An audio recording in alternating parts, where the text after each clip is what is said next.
Hey, what is up, everybody? This is Steve the Breach coming to you here today. It's a lunchtime videos. We're sitting here trying to kill this hour.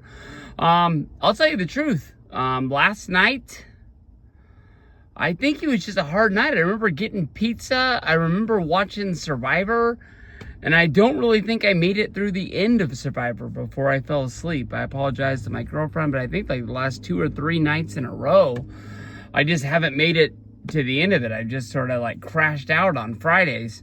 But when I woke up to actually move to the bed, and I pulled up Twitter to look and see what I had missed in the world, basically, I saw that Matt Cardona, aka Zack Ryder, returned to WWE during SmackDown, where he was the special opponent that came in and wrestled against LA Knight. Yeah, I really was expecting it to be Joe Hendry. On Thursday night, when I was at the Eric Church concert, like, news broke that Joe Hendry had officially signed a WWE deal, and I don't think that means he's not going to be able to do TNA. It doesn't mean he's not going to be able to do WWE. He's just under a WWE contract. So I really thought he was going to be the one to be there. Zack Ryder coming back to WWE, honestly, I think it is awesome. We just saw him within the last month as a part of the Invasion, where he came running in on one episode of NXT. He honestly got the biggest response out of any of the wrestlers that came out. So it's kind of weird that he was Matt Cardona in NXT, but now he comes to SmackDown, so he is Zack Ryder. As soon as his match is over, WWE Shop put out a tweet basically saying that a lot of old Ryder t-shirts were up on the shop.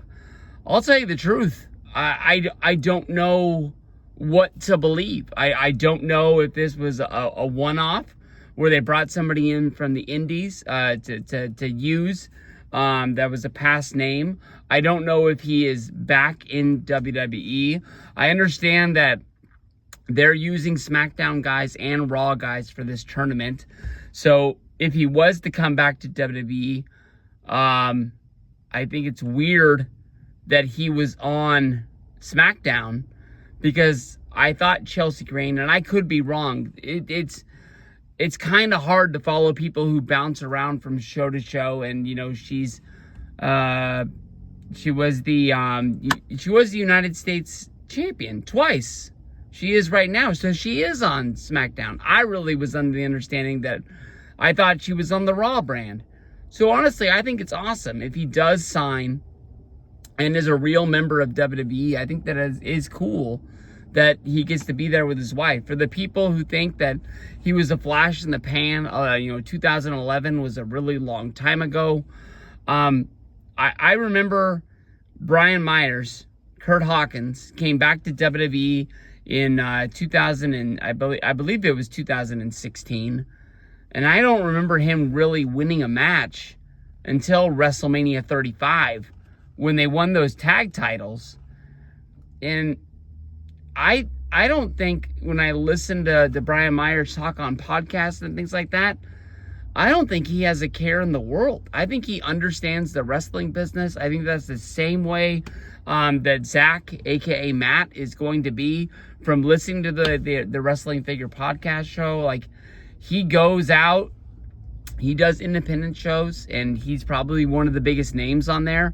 He puts people over left and right. Doesn't matter if it's on pay-per-view, doesn't matter if it's on YouTube, doesn't matter if it's on TV.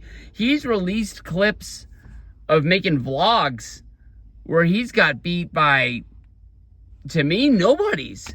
I think that guy's just going out there. He wants to be with his wife. He wants to spend as much time with her as he can. He also wants to make as much money as he can. The biggest thing for me, I listened to the Wrestling Figure podcast. I've been listening to it for, I don't know, probably 2019. I think it started in 18. And I'll tell you the truth, the only reason why I started listening to it is because it hit the 1-year anniversary. And I was like, wow, if it's been going for a year, it's got to be something. And then I ended up going back and listening to all of the old ones as I started listening to the new ones.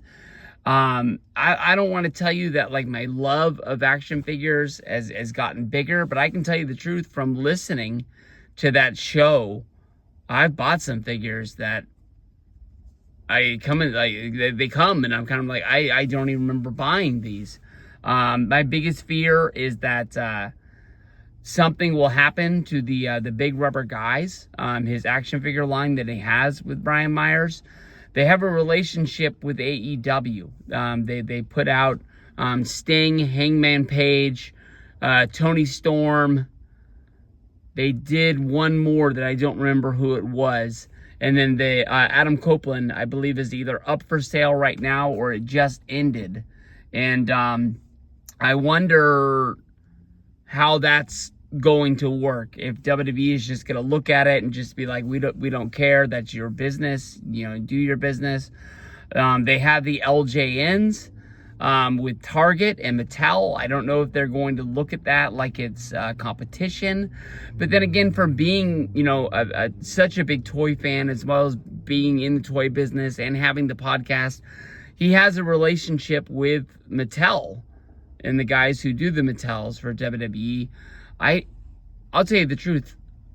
I think as long as they're not making people under WWE's, licenses, kind of like how, Mitch does with some of the figures that he makes. I know we're getting inside baseball on figures a lot, and if you don't care about figures, it doesn't really matter. But, yeah, I think this is awesome. I will honestly come out and tell you the truth. When you listen to podcasts, you honestly really feel like those people. I know that the Major Wrestling Figure Podcast is only once a week. If you count, what they release on Thursdays, like the retro episodes, or like, the clip shows that they put together when Jay George says those. I guess you kind of listen to them twice a week. But I don't know. I'm just a big Cardona fan. I'm a big fan of Myers.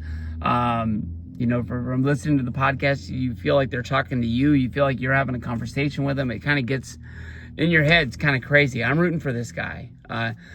The Major Wrestling Figure Podcast wasn't the biggest reason why I went to WrestleMania 41, but it was one of the biggest that I got to check that off, to actually be able to go to one of the live shows. And the people that were there and the fans, being able to meet them and see how they are a real community that wants to help each other.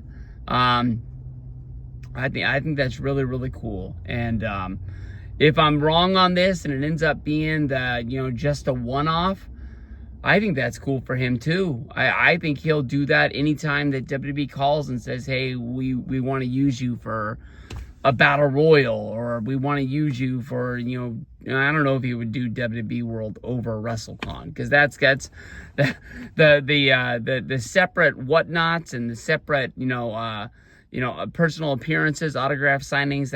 That's probably going to be a big chunk of change. You're going to wonder if it's really going to wash out on the end that he's losing, because I'm sure he goes to a lot of places and works in Indy.